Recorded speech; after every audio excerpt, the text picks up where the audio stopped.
बिस्मिल्लाहिर्रहमानिर्रहीम अस्सलामु अलैकुम रहमतुल्लाह। पहले डोनाल्ड ट्रंप की जानिब से पाकिस्तानी हुकूमत को पैगाम दिया गया, मैसेज दिया गया इस्टेब्लिशमेंट को भी और गवर्नमेंट को भी, और उनको बताया गया कि आपकी जानिब से ये जो एक बंदे को हवाले किया गया है अमेरिका के, ये आपने बड़ा ज़बरदस्त काम किया है। लेकिन अब इस मामले से एक नया खाता खुलने वाला है।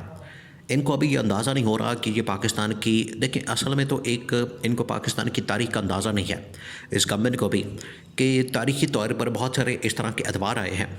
वो जनरल ज़ियाउल हक़ का दौर हो, उसके बाद पूरा 90s का दौर हो, या फिर उसके बाद जनरल मुशर्रफ का, और जनरल मुशर्रफ के दौर के बाद पीपल्स पार्टी और नून लीग की गवर्नमेंट का दौर, ये तकरीबन कोई 20 साल का अरसा बन जाता है। उससे पहले जनरल ज़ियाउल हक़ का दौर हो। ये वो अदवार हैं जिनका ज़िक्र किया गया है। ये अहम तरीन अदवार, ये वो अदवार है जिसमें कई मरतबा अमेरिका के हवाले लोगों को किया गया है। यहाँ से पकड़े जाते हैं, लोगों को गिरफ़्तार किया जाता है, उन्हें अरेस्ट किया जाता है और उन्हें पकड़ के जो है अमेरिका के हवाले किया जाता है। तो इस तरह के काम जो है पाकिस्तान ने पास्ट के अंदर भी किए हैं। तो ये वाला जो काम किया गया है और पास्ट के अंदर जो काम किए गए हैं उसका कोई नतीजा नहीं निकलता, उसका कोई पाकिस्तान को फ़ायदा नहीं होता। अमेरिका क्या करता है कि पाकिस्तान को टिश्यू पेपर की तरह इस्तेमाल करता है, फिर उसके बाद फेंक देता है। तो इस मरतबा केयरफुल होने की ज़रूरत है, बड़ी एहतियात करने की ज़रूरत है, मोहतात होने की ज़रूरत है कि एक बार फिर कहीं अमेरिका पाकिस्तान को इस्तेमाल करके टिश्यू पेपर की तरह फेंक ना दे। इस बार इसी वजह से मोहतात होने की ज़रूरत है।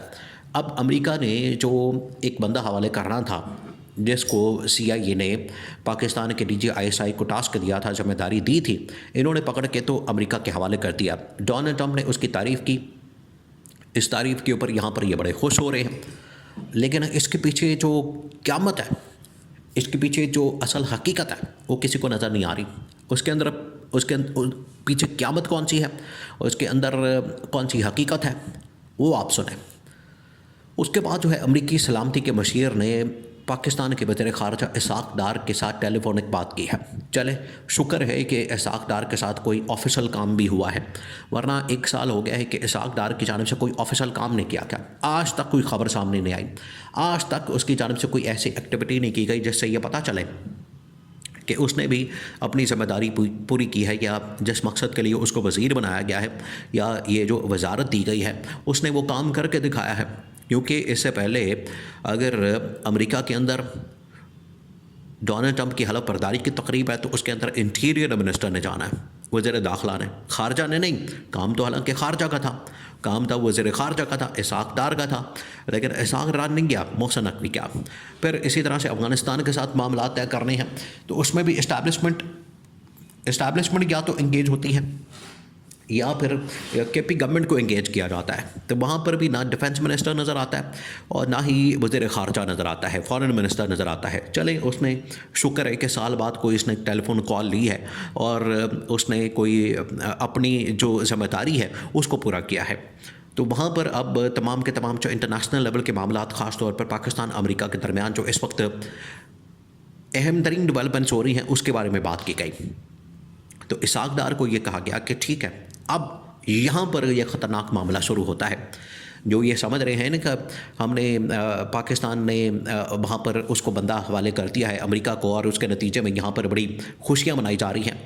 अब असल गेम सामने आई है। वो गेम ये है कि अमेरिका ने पाकिस्तान से अब ये डिमांड की है, अमेरिका की जानिब से पाकिस्तान से ये डिमांड किया गया है कि अब आपने मज़ीद इस तरह के बंदे पकड़ने हैं, हमारे हवाले करने हैं और उनको आपने हमें देना है। अब यहाँ मसला शुरू होता है। इन्होंने असल में ये जो बंदा पकड़ के दिया है वो दाइश का आदमी है, दाइश का कमांडर है। दाइश का कमांडर पकड़ने का मतलब ये है कि आपने दाइश को अपना दुश्मन बना लिया। आपने बजाय दाइश के साथ बात करने के, उनके साथ डायलॉग करने के, उनके साथ नेगोशिएट करने के, या नेगोशिएट नहीं करना तो कम से कम ऐसे लोग जो कि आपके ऊपर हमलावर होते हैं आप उनके ऊपर हमलावर हों, जो आपको मारते हैं आप उनको मारें। तो इस तरह से बराबरी की बुनियाद के ऊपर, बराबरी की सतह के ऊपर उनके साथ लड़ाई की जाए। बजाय इसके इन लोगों ने क्या किया है कि अमेरिका की कहने पर दाइश के साथ पंगा ले लिया कि दाइश के बंदे पकड़ के अमेरिका के हवाले कर रहे हैं। यही मुशर्रफ के दौर में हो रहा था, जिसकी वजह से पाकिस्तान के अंदर हर रोज़ बम धमाके होते थे। अब आप वो वाली सूरत हाल अपने जहन में लेकर आएँ, वो सिचुएशन जहन में लेकर आएँ कि जब आप बाहर निकलते थे तो किसी वक्त भी आपको डर लगा रहता था कि कोई हमला हो सकता है। सड़कों पर, मस्जिदों में, बाज़ारों में, मार्केटों में, गलियों में पता नहीं कहाँ कहाँ हमले हो रहे थे। ये जिन लोगों ने दौर वो देखा, जिन लोगों ने वो दौर बचाते खुद ऑब्ज़र्व किया मुशर्रफ का 2001 से 2005-10, इस दौरान जो है इतने ख़तरनाक और खौफनाक धमाके हो रहे थे। तो अब इन्होंने दाइश के साथ पंगा लेकर वही वाला सिलसिला शुरू करने का फ़ैसला कर लिया। इन्होंने खुद जो है अपना, एक तो होता है ना कि अपने पैरों पर कुल्हाड़ी मारना, एक होता है कुल्हाड़ी पड़ी हुई है, आपने खुद उसके ऊपर पैर दे दिया, पैर मार दिया। तो कुल्हाड़ी ने क्या करना है, कुल्हाड़ी के ऊपर छुरी जो है वो खरबूजे के ऊपर गिरे या खरबूजा छुरी के ऊपर गिरे, आखिरकार कटेगा कौन, खरबूजा।